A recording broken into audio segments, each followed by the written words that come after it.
On connaît tous la situation dramatique de l'Est de la France. On sait qu'en Île-de-France, l'épidémie se propage relativement vite et on ne parle pas de ce qui se passe dans les services de gériatrie, dans les EHPAD, dans les unités de soins de longue durée et dans les SSR, soins de suite réadaptation.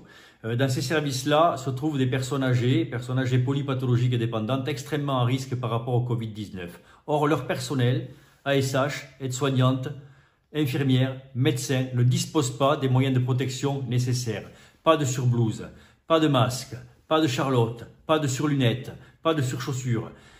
Or, on sait que dans ces services, lorsqu'un cas de Covid-19 apparaît, il y a de très fortes chances, ou plutôt de très forts risques, pour que l'épidémie se transmette de chambre en chambre, malheureusement portée par le personnel soignant.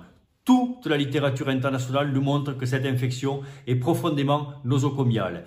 Et il y a véritablement, alors là, une responsabilité accrue du politique par rapport à ce qui se passe. On ne peut pas accepter qu'on fasse prendre des risques comme ça à nos aînés. Et on ne peut pas plus qu'on ne peut accepter que les décès qui se passent actuellement dans l'Est de la France ou même en Île-de-France, dans ces services-là, soient masqués parce qu'on ne teste pas les personnes âgées. J'appelle à ce que l'on teste toutes les personnes âgées susceptibles de décéder du Covid-19.